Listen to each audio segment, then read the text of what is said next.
of Fame season in baseball. Players like Chipper Jones and Vlad Guerrero have arrived in Cooperstown, but guys, who's missing from the Hall of Fame? Nick, I'll start with you. Well, guys, I got to go with Kenny Lofton. I think that's one of the Wildcats that we were touching on who doesn't get a lot of press because of the fact that he played in a time where there were a lot of guys who were cheating during that era. He had 622 stolen bases. His ability to be quick and fast for that Cleveland team were exactly what they needed. He was a two-sport athlete. He played basketball. He was a backup point guard at Arizona to Steve Kerr. I mean, we're talking about a guy who was an incredible athlete and isn't getting enough recognition because of the fact that he was playing at a time where, you know, needles were kind of a big thing. So Kenny Lofton gets overlooked all the time, and it's a shame. You could say a little bit of bias being an Arizona Wildcat, but I need to bring his name up because I don't think enough people are recognizing him. Alexis, do you agree? Well, I'm going to go with the needle guys, because if you ignore the steroid guys, you're ignoring that whole era of baseball. Let's face it. Everyone was on steroids at that time, and ignoring the production, the statistics, and the revenue they brought into the league at that time is ignoring maybe the most exciting era of baseball as a whole. Barry Bonds needs to be in there. McGwire needs to be in there. All these guys need to be in the Hall of Fame because ignoring those players is ignoring a part of MLB's history. Hogan, what about you? I don't even know where to start with those absolutely terrible arguments. You've got to go with someone who actually made a huge impact on the game. It's Pete Rose, talking about the all-time hits leader.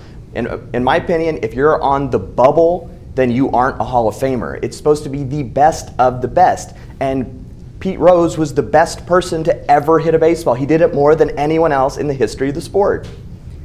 So we're just gonna talk about guys who literally cheated on the game. That's what we're going with. We're talking about he didn't affect the actual game winners and losers. No one wanted to win more than Pete Rose. He broke Ray Foss's shoulder in the All-Star game because he wanted to score so badly. You know, if you ain't cheating, you ain't trying. And honestly, at that time, everyone was doing it. Everyone needs to go. But also, Hogan, he broke MLB Rule 21. Any player, umpire, or club or league official or employee who shall bet any sum whatsoever upon any baseball game in connection with which has a duty to perform and shall be declared permanently ineligible. Yeah. So you're okay with steroid guys who cheated, but gambling is somehow different? Because not everyone was gambling. Everyone was doing steroids. Not everyone was gambling. If everyone was gambling, then sure, let them in. But you know what, Nick? I know you're a big rule follower, so I want to toss it to you.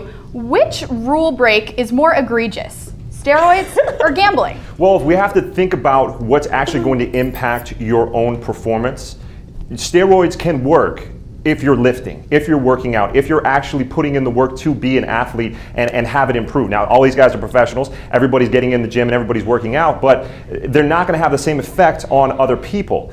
When you actually are putting money on whether or not you're going to hit a couple of home runs, whether or not you're going to go for that stolen base and you're going to break somebody's shoulder in the All-Star game, that's where I think it impacts it more than all, because you literally can say, I'm not gonna go for it tonight because, you know, I got 5 on the other team, or I got on his team to lose. That's the whole point. He loved winning so much he couldn't do it. He couldn't not win. So if he loved winning so much, why did he bet? Listen, nobody likes a Meyer Wolfstein. Because he knew he was going to win because he was the best hitter. So he bet on his team. If I knew I had a sure bet, I'd bet on it too. And we should let that guy into the Hall of Fame. Absolutely. Greatest hitter that ever lived. All right, you guys all bring up great points. Nick, I appreciate you coming in with the assist for me. I'm going to have to make sure that on this round, Nick is going to get a point because he's not breaking any rules. And we appreciate that in Broadway and in sports.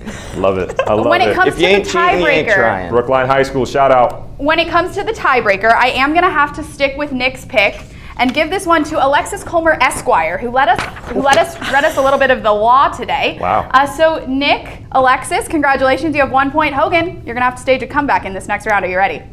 Let's go. All right.